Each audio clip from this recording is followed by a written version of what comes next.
It's one thing to get people to click on your video, but how do you get people to watch 1 minute, 2 minutes, 10 minutes, the entire video? In this video, I'm breaking down the common issues that cause people to abandon your video and what you can do to keep people watching. If you don't solve this problem as a YouTube creator, most of your great content will never be seen by the people who need it most. If you're like me, you want to analyze what you're doing wrong, so that you can pivot and improve the performance of your videos so that you'll have more watch time, you'll have more subscribers, and more importantly, you'll have more sales for your business. I'm Jeff Hampton, the owner of 2 law firms and 2 YouTube channels. Hampton Law, with over 262,000 subscribers, and the Jeff Hampton Asset Protection channel with less than 4,000 subscribers. I started this channel, YouTube Rainmakers, after a number of professional service business owners reached out to me asking if I could share some of the secrets that I have used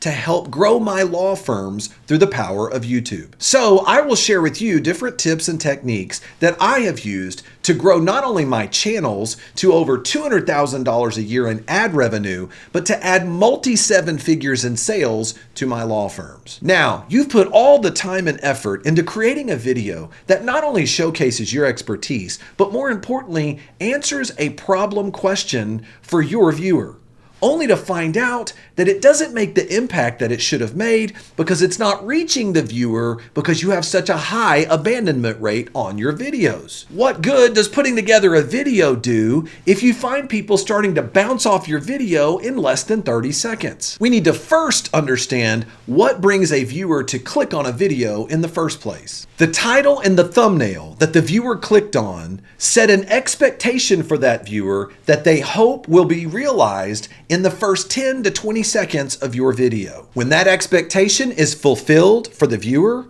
it starts sending all these positive signals to the YouTube algorithm, which can then help to suggest and promote your video to a wider audience. That's when people are not only going to click to watch, they're going to keep watching your content. The payoff for you by creating great quality content is that not only will the viewer watch, they will keep watching and hopefully watch more of your videos, which sends even more positive signals to the YouTube algorithm. You say, Jeff, that sounds great, but that's not happening for me. So what does that mean? The number one reason why a viewer might bounce off your video at the very beginning is because maybe the title and the thumbnail didn't meet the expectation of what the viewer is now watching with your hook. Always look to make sure you don't have a misleading title or a misleading thumbnail. At the very beginning, make sure that your hook reaffirms and makes it very clear that you are watching the same video as the title and thumbnail. Reason number 2 they're bouncing off your video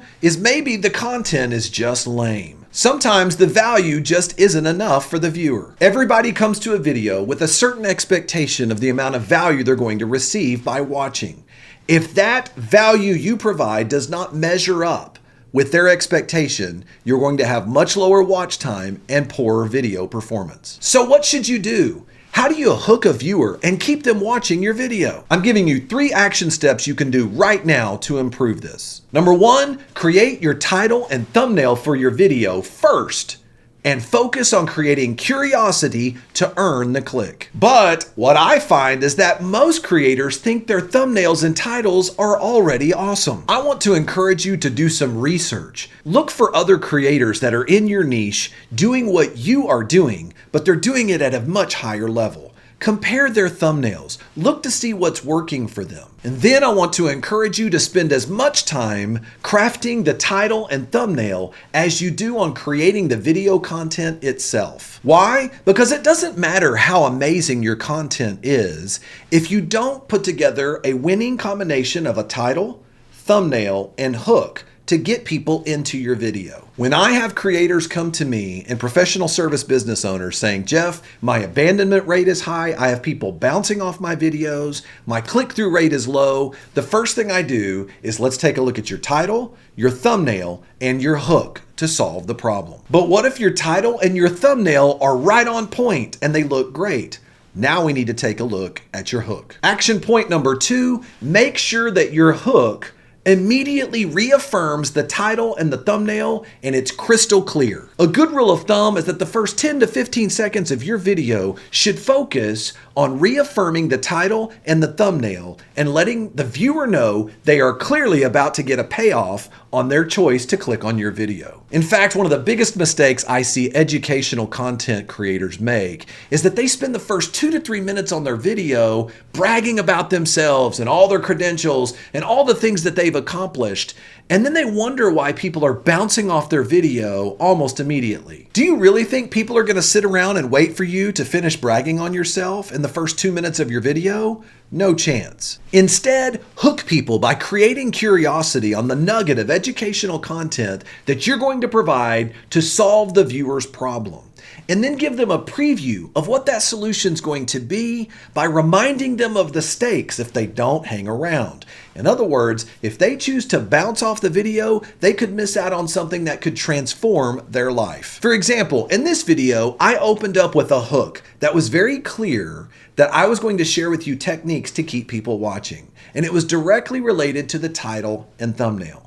I didn't spend time introducing who I was until a little later in the video because it's important that you understood there was a reason in it for you to watch the video. For example, on my Hampton Law channel, I had a video with about 4.3 million views in about a 6-month time frame, and it all started just like this. Can you refuse a police officer if he demands to see your guns?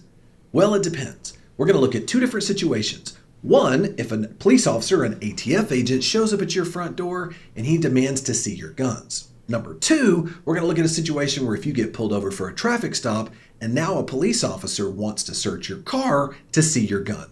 Maybe they claim officer safety or something. We're going to look at both of these examples and exactly what you should do. Notice how I did not spend time introducing who I was or what I did. Instead, I set the hook at the very beginning. I explained to them what their problem was and what solution I was going to provide them if they continued to watch until the end. Some people ask, but won't your diehard subscribers watch whatever you put out there anyway, whether you set a hook or not? Maybe, but we're not just talking about diehard subscribers. We're talking about growth. We want to introduce new people, new viewers onto our channel that then become subscribers who then become returning viewers and loyal fans. Remember, new viewers are always asking this question. What exactly is this person going to provide me as value, and is this really worth my time? They clicked on your title and thumbnail expecting something. And they need to know within the first 10 to 15 seconds that you're going to deliver on what they expect. Finally, number 3, pay close attention to your audience retention graphs in YouTube Analytics. If you have a decent number of videos on your YouTube channel, YouTube Analytics will tell you if your current video is performing above average or below average for audience retention. For example, when I show you one of my retention graphs for this video with over 4.3 million views, we see an average view duration of 6 minutes and 47 seconds, and we see a retention graph where we see some drop off here, and at the top portion of this, it is above average. You see the range. The range goes down in the gray area, but notice as we go, we start to see a drop off and then it picks back up again to remain within the average. Why does this matter? Because it's really important to look to see each one of your videos' retention graphs to see which videos performed at an above average level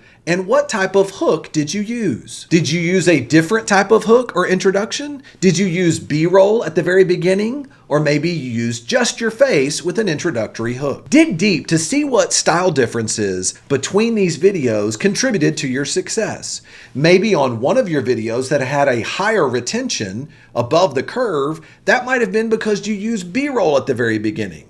Or maybe you quit using B-roll and you just did your face, you showed your face, and you asked a very engaging question. You need to diagnose what the cause of your success was. Go and analyze when you did a short hook or a long hook. Were you above average or below average when you used those techniques? Where were there premature drop-offs in that retention curve? Sometimes you'll see spikes, and other times you'll see big drops. For example, I coached a lawyer one time where he continued to use the term pre-trial motions over and over again.